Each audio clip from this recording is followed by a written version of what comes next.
ಗೌಹಾತಿಯ the Assam cooperative apex bank ಎದುರುಗಡೆ ಸಾವಿರಾರು ಜನ ಠೇವಣಿಗಾರರು ಬ್ಯಾಂಕ್ ಬಾಗಿಲು ತೆಗೆಯುವುದನ್ನೇ ಕಾಯುತ್ತಿದ್ದರು. ಕಾರಣ, ಕೆಲವು ವಾರಗಳ ಹಿಂದೆ ಇದೇ ಬ್ಯಾಂಕ್ನಲ್ಲಿ ಒಂದು ದೊಡ್ಡ ದರೋಡೆ ನಡೆದು ಹೋಗಿತ್ತು. ಇಲ್ಲಿ ಸುಮಾರು ಲಾಕರ್ಗಳು ಕೂಡ ದರೋಡೆಯಾಗಿದ್ದವು. ಅಷ್ಟೇ ಅಲ್ಲದೆ ಹಲವಾರು ಲಕ್ಷ ರೂಪಾಯಿ ನಗದು ಹಣ ಕೂಡ ದರೋಡೆಕೋರರು ದೋಚಿಕೊಂಡು ಹೋಗಿದ್ದರು. ಅದು ನವೆಂಬರ್ 18ನೇ ತಾರೀಕು. ಅವತ್ತು ಗೌಹಾತಿಯ ಒಂದು ಲೋಕಲ್ ನ್ಯೂಸ್ ಚಾನೆಲ್ನಲ್ಲಿ ಈ ಬ್ಯಾಂಕಿನ ಬಗ್ಗೆ ಕೆಲವು ಊಹಾಪೋಹಗಳು ಕೂಡ ಎದ್ದಿದ್ದವು. ಶೀಘ್ರದಲ್ಲಿ ಈ ಬ್ಯಾಂಕು ದಿವಾಳಿಯಾಗಲಿದೆ ಎನ್ನುವ ಮಾತು ಕೂಡ ಕೇಳಿ ಬಂದಿತ್ತು. ಹೀಗಾಗಿ ಗಾಬರಿಗೊಂಡ ಸಾವಿರಾರು ಠೇವಣಿದಾರರು ಆ ಬ್ಯಾಂಕಿನಿಂದ ತಮ್ಮ ಠೇವಣಿ ಹಣ ಮತ್ತು ಲಾಕರ್ನಲ್ಲಿದ್ದ ದುಡ್ಡನ್ನ, ಚಿನ್ನವನ್ನ ವಾಪಸ್ಸು ಪಡೆಯಬೇಕೆಂದು ಬ್ಯಾಂಕಿನ ಮುಂದೆ ಜಮಾಯಿಸಿದ್ದಾರೆ. ಆದರೆ ಒಳಗಿದ್ದ ಅಧಿಕಾರಿಗಳಿಗೆ, ಬ್ಯಾಂಕ್ ಮ್ಯಾನೇಜರ್ಗೆ ದೊಡ್ಡದೊಂದು ಸಂಕಷ್ಟ ಎದುರಾಗಿತ್ತು. ಕಾರಣ, ಆ ಲಾಕರ್ಗಳು ಇದ್ದಂತಹ ಸ್ಟ್ರಾಂಗ್ ರೂಮ್, ಅಂದ್ರೆ ಯಾವ ರೂಮ್ನಲ್ಲಿ ಲಾಕರ್ಗಳು ಹಾಗೂ ನಗದನ್ನ ಯಾವಾಗಲೂ ಸುರಕ್ಷಿತವಾಗಿ ಇಡುತ್ತಿದ್ದರೋ ಅದರ ಬೀಗ ತೆಗೆಯಲು ಅವರಿಂದ ಸಾಧ್ಯವಾಗುತ್ತಿರಲಿಲ್ಲ.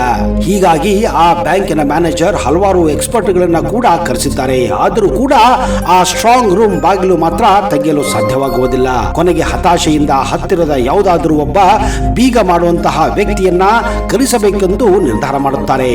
ಹೀಗಾಗಿ ಅಲ್ಲಿದ್ದ ಒಬ್ಬ ಸೆಕ್ಯೂರಿಟಿ ಗಾರ್ಡ್ ಹತ್ತಿರದ ಬೀಗ ಮಾಡುವ ಅಂಗಡಿಗೆ ಹೋಗಿದ್ದಾನೆ. ಅಲ್ಲಿ ಅದರ ಮಾಲೀಕ ಇರೋದಿಲ್ಲ. ಬದಲಾಗಿ ಅವನ ಕೆಳಗಡೆ ಕೆಲಸ ಮಾಡುತ್ತಿದ್ದ 14 ವರ್ಷದ ಹುಡುಗನೊಬ್ಬ ಇದ್ದಾನೆ. ಒಂದು ವೇಳೆ ಯಾರನ್ನಾದರೂ ಕರೆದುಕೊಂಡು ಹೋಗಲಿಲ್ಲ ಅಂದ್ರೆ ಎಲ್ಲಿ ಬ್ಯಾಂಕ್ ಮ್ಯಾನೇಜರ್ ಬೈಯುತ್ತಾರೆ ಅಂತ ಆ ಸೆಕ್ಯೂರಿಟಿ ಆ ಹುಡುಗನನ್ನೇ ಕರೆದುಕೊಂಡು ಬಂದಿದ್ದಾನೆ. ಆ ಹುಡುಗನನ್ನ ನೋಡಿ ಬ್ಯಾಂಕ್ ಮ್ಯಾನೇಜರ್ ಆ ಸೆಕ್ಯೂರಿಟಿಗೆ ಸರಿಯಾಗಿ ಬೆಂಡೆತ್ತಿದ್ದಾನೆ, ಬೈದಿದ್ದಾನೆ. ಎಂತೆಂತ ಎಕ್ಸ್ಪರ್ಟ್ಗಳೇ ಈ ಬೀಗವನ್ನು ತೆಗೆಯಲು ಆಗದಿದ್ದಾಗ ಈ ಹುಡುಗನನ್ನ ನೀನು ಯಾಕೆ ಕರೆತಂದೆ ಅಂತ ಬೈದಿದ್ದಾರೆ. ಆಗ ಆ 14 ವರ್ಷದ ಹುಡುಗ ನಾನು ಈ ಬಾಗಿಲನ್ನ ತೆಗೆಯುತ್ತೇನೆ ಅಂತ ಹೇಳಿದ್ದಾನೆ. ಅವನ ಮಾತನ್ನು ಕೇಳಿ ಅಲ್ಲಿದ್ದಂತಹ ಎಲ್ಲ ಎಕ್ಸ್ಪರ್ಟ್ಗಳು ಹಾಗೂ ಬ್ಯಾಂಕ್ ಮ್ಯಾನೇಜರ್ ಅವನ ಆ ಮಾತನ್ನ ಕೇಳಿ ನಕ್ಕಿದ್ದಾರೆ. ಅವನಿಗೆ ಚಾಕ್ಲೇಟ್ ಕೊಟ್ಟು ಕಳಿಸುವಂತ ಸೆಕ್ಯೂರಿಟಿಗೆ ಹೇಳಿದ್ದಾನೆ. ಆಗ ಆ ಹುಡುಗ ನನ್ನನ್ನ ನೀವು ಚಿಕ್ಕವನೆಂದು ಭಾವಿಸಬೇಡಿ, ಈ ಬಾಗಿಲನ್ನ ತೆಗೆಯುತ್ತೇನೆ ಅಂತ ವಿಶ್ವಾಸದಿಂದ ಹೇಳಿದ್ದಾನೆ. ಆಗ ಅಲ್ಲಿದ್ದ ಕ್ಯಾಶಿಯರ್ ಯಾಕೆ ಆ ಹುಡುಗ ಪ್ರಯತ್ನ ಮಾಡಬಾರದು ಅಂತ ಹೇಳಿದಾಗ ಬ್ಯಾಂಕ್ ಮ್ಯಾನೇಜರ್ ನಕ್ಕು, ಒಂದು ವೇಳೆ ಈ ಹುಡುಗ ಈ ಸ್ಟ್ರಾಂಗ್ ರೂಮ್ ಬಾಗಿಲು ತೆಗೆದರೆ ಅವನಿಗೆ ನಾನು 1 ಲಕ್ಷ ರೂಪಾಯಿ ಕೊಡುತ್ತೇನೆ ಅಂತ ಕೂಡ ಹೇಳಿದ್ದಾನೆ. ಆಗಲಿ ಅಂತ ಆ ಹುಡುಗ ಮುಂದೆ ಬಂದು ಆ ಬಾಗಿಲನ್ನು ತೆಗೆಯಲು ಪ್ರಯತ್ನ ಪಡುತ್ತಾನೆ. ಸುಮಾರು 10 ರಿಂದ 12 ನಿಮಿಷ ಅದನ್ನ ಸ್ಟಡಿ ಮಾಡಿ ಆಮೇಲೆ ಆ ಬ್ಯಾಂಕಿನ ಮಹಿಳಾ ಸಿಬ್ಬಂದಿಯಿಂದ ಒಂದು ಸೇಫ್ಟಿ ಪಿನ್ ಅನ್ನ ಬೇಡಿದ್ದಾನೆ. ಅದನ್ನ ನೋಡಿ ಬ್ಯಾಂಕ್ ಮ್ಯಾನೇಜರ್ ಹಾಗೂ ಎಕ್ಸ್ಪರ್ಟ್ಗಳು ನಗುತ್ತಾನೆ ಇದ್ದರು. ಆಗ ಆ ಹುಡುಗ ಮಾಡಿದ್ದು ಅಷ್ಟೇ, ಆ ಸೇಫ್ಟಿ ಪೆನ್ ನಿಂದ ಬೀಗದ ಲೀವರ್ ಅನ್ನ ಮೂವ್ ಮಾಡಿದ್ದಾನೆ. ಯಾಕಂದ್ರೆ ಅದು ಜಾಮ್ ಆಗಿ ಹೋಗಿತ್ತು. ಆಮೇಲೆ ಅವನಿಗೆ ಅರ್ಥವಾಗಿತ್ತು, ಇದೇ ಕಾರಣ ಈ ಒಂದು ಸ್ಟ್ರಾಂಗ್ ರೂಮ್ ನ ಬೀಗ ಯಾರಿಂದಲೂ ತೆಗೆಯಲು ಸಾಧ್ಯವಾಗಿರಲಿಲ್ಲ ಅಂತ.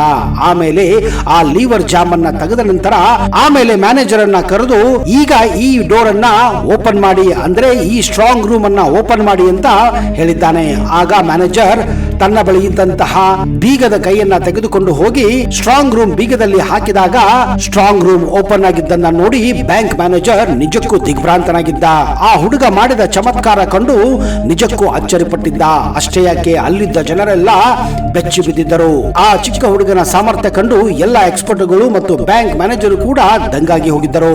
ಬ್ಯಾಂಕ್ ಮ್ಯಾನೇಜರ್ ಆ ಹುಡುಗನನ್ನ ತನ್ನ ಚೇಂಬರ್ಗೆ ಕರೆದುಕೊಂಡು ಹೋಗಿ ತಾನು ನಡೆದುಕೊಂಡ ರೀತಿ ಸರಿ ಇರಲಿಲ್ಲ ಅಂತ ಕ್ಷಮೆ ಯಾಚಿಸಿದ್ದಾನೆ. ಆಮೇಲೆ ನಾನು ಹೇಳಿದ ಹಾಗೆ ನಿನಗೆ 1 ಲಕ್ಷ ರೂಪಾಯಿ ಕೊಡುತ್ತೇನೆ ಅಂತ ಮ್ಯಾನೇಜರ್ ಕೂಡ ಹೇಳಿದ್ದಾನೆ. ಆಗ ಹುಡುಗ ಹೇಳಿದ್ದು ಇಷ್ಟೇ, ನಿಮ್ಮ ದುರಂಕಾರವನ್ನ ನಿಮ್ಮ ಬಳಿ ಇಟ್ಟುಕೊಳ್ಳಿ, ಯಾರನ್ನು ಕೂಡ ಈ ರೀತಿ ನಡೆದುಕೊಳ್ಳಬೇಡಿ. ಪ್ರತಿಯೊಬ್ಬರಲ್ಲೂ ಒಂದೊಂದು ಕಲೆ ಇರುತ್ತದೆ, ಒಂದೊಂದು ಸ್ಕಿಲ್ ಇರುತ್ತದೆ. ಅದಕ್ಕೆ ನೀವು ಮಾನ್ಯತೆ ಕೊಡಬೇಕು. ನನಗೆ ನಿಮ್ಮ 1 ಲಕ್ಷ ರೂಪಾಯಿ ಬೇಡ, ನನ್ನ ಫೀಸ್ ಅಷ್ಟೇ ಸಾಕು. ನನಗೆ ನೀವು ಕೊಡಬೇಕಾಗಿದ್ದು ಕೇವಲ 150 ರೂಪಾಯಿ ಮಾತ್ರ ಅಂತ ಆ ಮ್ಯಾನೇಜರ್ ಬಳಿ 150 ರೂಪಾಯಿಯನ್ನು ಪಡೆದು ಆ ಹುಡುಗ ಅಲ್ಲಿಂದ ಹೊರಗೆ ಹೋಗಿದ್ದಾನೆ. ಮುಂದೆ ಬ್ಯಾಂಕಿನ ಹೊರಗಡೆ ಇದ್ದಂತಹ ಠೇವಣಿದಾರರನ್ನ ಕರೆದು ಅವರ ಲಾಕರ್ ನಲ್ಲಿದ್ದ ಬೆಲೆ ಬಾಳುವ ವಸ್ತುಗಳನ್ನ ಆ ಬ್ಯಾಂಕ್ ಮ್ಯಾನೇಜರ್ ಹಿಂದಿರುಗಿಸಿದ್ದಾರೆ.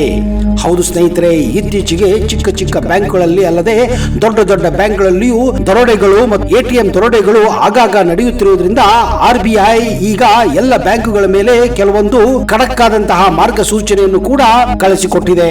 ಎಲ್ಲ ಬ್ಯಾಂಕುಗಳ ಅಪ್ಪ ಸೆಂಟ್ರಲ್ ಬ್ಯಾಂಕ್, ಅದುವೇ ನಾವು ಭಾರತದಲ್ಲಿ ರಿಸರ್ವ್ ಬ್ಯಾಂಕ್ ಆಫ್ ಇಂಡಿಯಾ ಅಂತ ಕರೀತೀವಿ. ಕರಿತೀವಿ, ಅದುವೇ RBI. ರಿಸರ್ವ್ ಬ್ಯಾಂಕಿನ ಕೇಂದ್ರ ಕಚೇರಿಯನ್ನು ಮೊದಲಿಗೆ ಕಲ್ಕತ್ತಾದಲ್ಲಿ ಆರಂಭಿಸಲಾಗಿದ್ದರೂ ನಂತರ ಅದನ್ನ 1937ರಲ್ಲಿ ಮುಂಬೈಗೆ ಬದಲಾಯಿಸಲಾಗುತ್ತದೆ.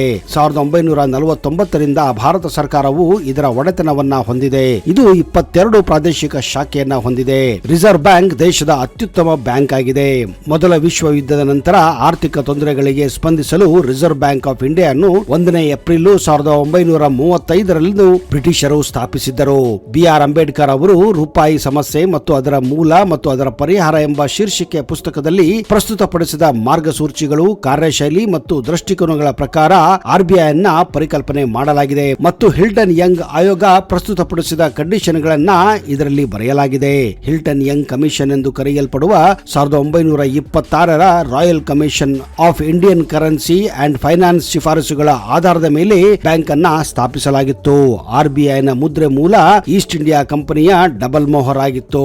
ಲಯನ್ ಮತ್ತು ಪಾಮ್ ಟ್ರೀ ರೇಖಾಚಿತ್ರಗಳು RBI ನ ಮುದ್ರೆ ಮೇಲೆ ಮೊದಲು ನೀವು ಕಾಣಬಹುದಾಗಿತ್ತು. ಆದಾಗ್ಯೂ ಸಿಂಹವನ್ನ ಭಾರತೀಯ ರಾಷ್ಟ್ರೀಯ ಪ್ರಾಣಿಯಾದ ಹುಲಿಯೊಂದಿಗೆ ಆಮೇಲೆ ಬದಲಾಯಿಸಲು ನಿರ್ಧಾರ ಮಾಡಲಾಗಿತ್ತು.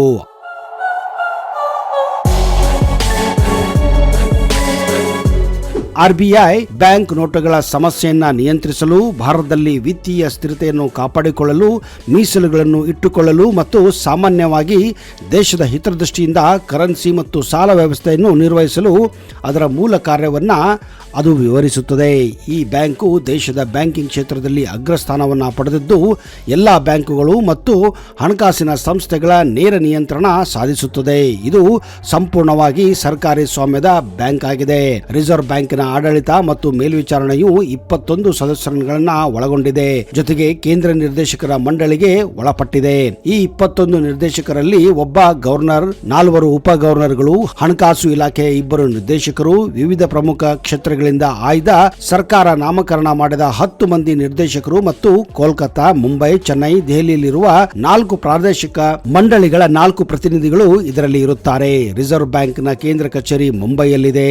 ಇದಲ್ಲದೆ ಚೆನ್ನೈ, ದಿಲ್ಲಿ, ಕೋಲ್ಕತ್ತಾ ಮತ್ತು ಮುಂಬೈಯಲ್ಲಿ 4 ಸ್ಥಾನೀಯ ಕಚೇರಿಗಳನ್ನ ಕೂಡ ಅದು ಹೊಂದಿದೆ. ಜೊತೆಗೆ ಬೆಂಗಳೂರು, ಹೈದರಾಬಾದ್, ಕಾನ್ಪುರ್, ಲಖನೌ ಮುಂತಾದೆಡೆ ಶಾಖೆಗಳನ್ನು ಕೂಡ ಹೊಂದಿದೆ. ಕರ್ನಾಟಕದಲ್ಲಿ ಬೆಂಗಳೂರಿನ ನೃಪತುಂಗ ರೋಡಿನಲ್ಲಿ RBI ಶಾಖೆಯನ್ನ ನೀವು ಕಾಣಬಹುದು. ರಿಸರ್ವ್ ಬ್ಯಾಂಕ್ ದೇಶದಲ್ಲಿ ನೋಟುಗಳನ್ನ ಮುದ್ರಿಸಿ ಚಲಾವಣೆ ತರುವ ಪರಮಾಧಿಕಾರ ಹೊಂದಿದೆ. ₹1 ಹೊರತುಪಡಿಸಿ 2 ರಿಂದ 2,000 ರೂಪಾಯಿ ಮುಖಬೆಲೆಯ ನೋಟುಗಳನ್ನ ಮುದ್ರಿಸಿ ಚಲಾವಣೆ ಮಾಡುತ್ತದೆ. ನಾಣ್ಯಗಳನ್ನು ಮತ್ತು ₹1 ನೋಟನ್ನ ಕೇಂದ್ರದ ಹಣಕಾಸು ಸಚಿವಾಲಯ ಮುದ್ರಿಸುತ್ತದೆ.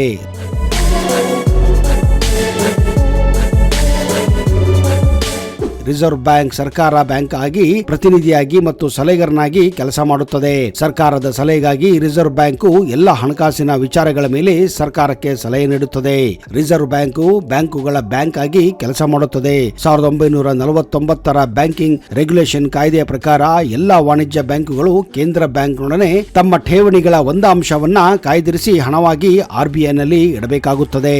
ಇದನ್ನೆಲ್ಲ ಪ್ರಮಾಣಾತ್ಮಕ ಮತ್ತು ಋಣಾತ್ಮಕ ನಿಯಂತ್ರಣಗಳನ್ನು ರಿಸರ್ವ್ ಬ್ಯಾಂಕ್ ಸಾಲ ಮನ್ನಾ ಮಾಡಲು ಉಪಯೋಗಿಸುತ್ತದೆ. ರಿಸರ್ವ್ ಬ್ಯಾಂಕು ಭಾರತದ ಹಣದ ಮಾರುಕಟ್ಟೆಯ ನೇತಾರವಾಗಿದೆ. ಇದು ಹಣದ ಮಾರುಕಟ್ಟೆಯ ವಿವಿಧ ಅಂಗಗಳಾದ ಬ್ಯಾಂಕುಗಳು ಮತ್ತು ಹಣಕಾಸಿನ ಸಂಸ್ಥೆಯನ್ನು ನಿಯಂತ್ರಿಸಲು ಪೂರ್ಣ ಅಧಿಕಾರವನ್ನ ಹೊಂದಿದೆ. ರಿಸರ್ವ್ ಬ್ಯಾಂಕ್ ಅಂತಾರಾಷ್ಟ್ರೀಯ ಸಂಸ್ಥೆಗಳೊಂದಿಗೆ ನಿರಂತರ ಸಂಪರ್ಕ ಇಟ್ಟುಕೊಂಡಿರುತ್ತದೆ. ರಿಸರ್ವ್ ಬ್ಯಾಂಕು ವಾಣಿಜ್ಯ ಬ್ಯಾಂಕುಗಳಿಗೆ ಕಟ್ಟಕಡೆಯ ಸಾಲದಾರನಾಗಿ ಕಾರ್ಯನಿರ್ವಹಿಸುತ್ತದೆ. ದಿ RBI ನ ಹಣಕಾಸು ವರ್ಷವು ಅಂದರೆ ಫೈನಾನ್ಷಿಯಲ್ ಇಯರ್ ಜುಲೈ 1 ರಿಂದ ಜೂನ್ 30ರವರೆಗೂ ಇರುತ್ತದೆ. RBI 1938ರಲ್ಲಿ 5,000 ರೂಪಾಯಿ ಮತ್ತು 10,000 ರೂಪಾಯಿ ಮುಖಬೆಲೆಯ ನೋಟುಗಳನ್ನ ರದ್ದುಪಡಿಸಿತ್ತು. ಅವುಗಳನ್ನ 1954ರಲ್ಲಿ ಪುನಃ ಪರಿಚಯ ಮಾಡಲಾಗಿತ್ತು ಮತ್ತು 1978ರಲ್ಲಿ ಮತ್ತೊಮ್ಮೆ ಇವುಗಳನ್ನ ಅಮಾನ್ಯಗೊಳಿಸಲಾಗಿತ್ತು. ಹೀಗಾಗಿ ಡಿಮಾನಿಟೈಸೇಷನ್ ಅನ್ನೋದು ಇತ್ತೀಚಿನ ಕಾರ್ಯ ಅಲ್ಲ. ಹಿಂದೆ ಕೂಡ ಹಲವಾರು ಸಾರಿ ಡಿಮಾನಿಟೈಸೇಷನ್ ಒಳಗೊಂಡಿದೆ. RBI ಕಾಯ್ದೆ ಪ್ರಕಾರ ಈ ನೋಟುಗಳನ್ನ RBI ಮುದ್ರಿಸಬಹುದು.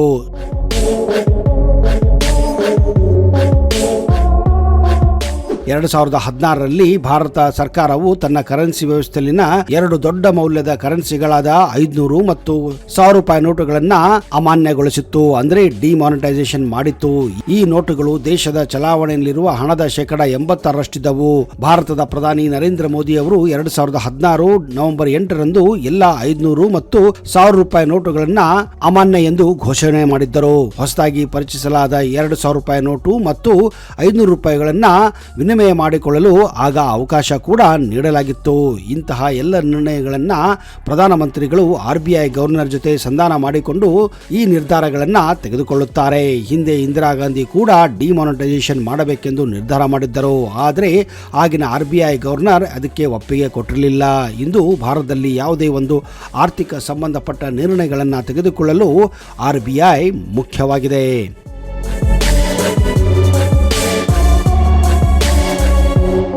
ನೋಡಿದಿರಾ ಸ್ನೇಹಿತರೆ, ಯಾವ ರೀತಿ ನಮ್ಮ ದೇಶದಲ್ಲಿ RBI ಕೆಲಸವನ್ನ ಮಾಡುತ್ತದೆ ಎಂದು.